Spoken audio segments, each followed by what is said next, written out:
سرکار مولا امام زین العابدین رضی اللہ تعالیٰ عنہ کو اللہ رب العالمین نے بڑا با کمال بنایا۔ اب آپ دیکھیے حضرت مولا امام حسین رضی اللہ تعالیٰ عنہ کہ آپ شہزادے ہیں۔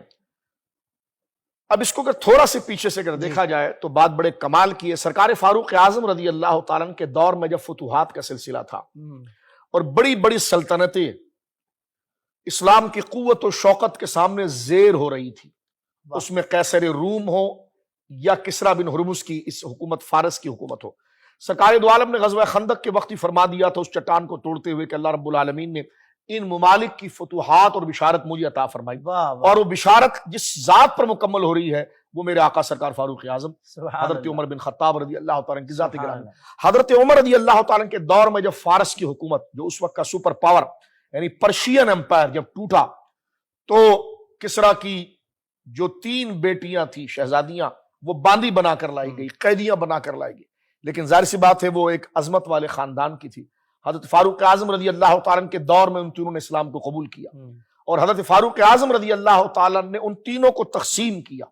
جو سب سے بڑی شہزادی تھی، ہماری ماؤں کی عزت ان کے قدموں پہ قربان ہو، سیدہ شہر بانو رضی اللہ تعالیٰ عنہ، ان کا عقد فاروق اعظم رضی اللہ تعالیٰ نے مولا امام حسین سے کیا۔ واہ واہ واہ۔ اور ان سے چھوٹی جو بہن تھی ان کا نکاح اپنے شہزادے حضرت عبداللہ ابن عمر سے کیا، اور جو سب سے چھوٹی یعنی منجلی کے بعد جو چھوٹی بہن تھی، اور یہ تینوں سگی بہنیں تھیں، جو سب سے چھوٹی جو بہن تھی ان کا نکاح آپ نے حضرت ابو بکر صدیق رضی اللہ تعالیٰ کے چھوٹے بیٹے محمد بن ابی بکر سے کیا۔ واہ واہ۔ یعنی بڑی شہزادی مولا امام حسین کے نکاح میں، منجلی شہزادی عبداللہ ابن عمر کے نکاح میں، اور سب سے چھوٹی شہزادی جو ہے وہ محمد بن ابی بکر کے نکاح میں۔ اب یہ تینوں جو ہے وہ سگے بہنیں ہیں، اور آپ دیکھیے اللہ یعنی نگاہ فاروق اعظم، واہ واہ۔ اور میں کہتا ہوں یہ فاروق اعظم کی کرامت تھی۔ فاروق اعظم کی نگاہ آپ دیکھیے، آپ اس ترتیب کو ہٹا بھی سکتے تھے لیکن جس کے لیے جو منتخب کیا، اب آپ دیکھیے کہ جو منجلی تھی، میں پہلے منجلی کا ذکر کروں، جو درمیانی بہن تھی، منجلی بہن تھی، ان کا نکاح جب عبداللہ ابن عمر سے ہوا تو ان سے ایک عظیم شخصیت پیدا ہوئی، سالم بن عبداللہ ابن عمر، یعنی حضرت سالم جو عبداللہ ابن عمر کے بیٹے ہیں۔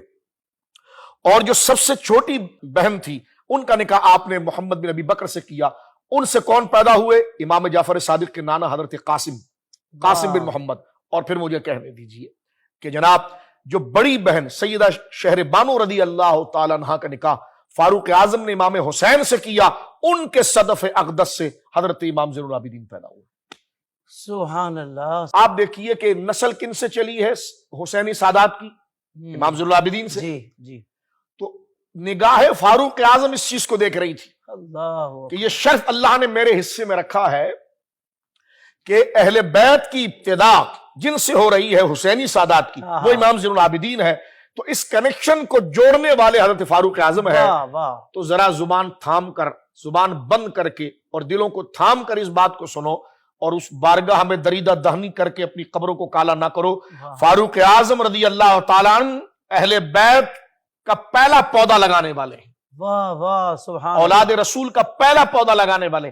حضرت نے سیدہ شہر بانو کا نکاح حضرت امام حسین سے کیا اور ان کے صدف اقدس سے امام زین العابدین پیدا ہوئے۔ اب آپ دیکھیں امام زین العابدین، حضرت سالم اور حضرت قاسم یہ سگے خالہ زاد بھائی ہیں، کیونکہ تینوں کی امی جان جو ہے وہ سگی بہنیں ہیں۔ اس میں ایک رشتہ میں مزید آپ کو بتاؤں، امام زین العابدین، حضرت قاسم اور حضرت سالم یہ تینوں سگے خالہ زاد ہیں۔ امام زین العابدین رضی اللہ تعالیٰ کے گھر جو بیٹا پیدا ہوا امام باقر سے، سبحان اللہ، ٹھیک ہے، ادھر آپ کے خالہ زاد بھائی حضرت قاسم کے گھر بیٹی پیدا ہوئی۔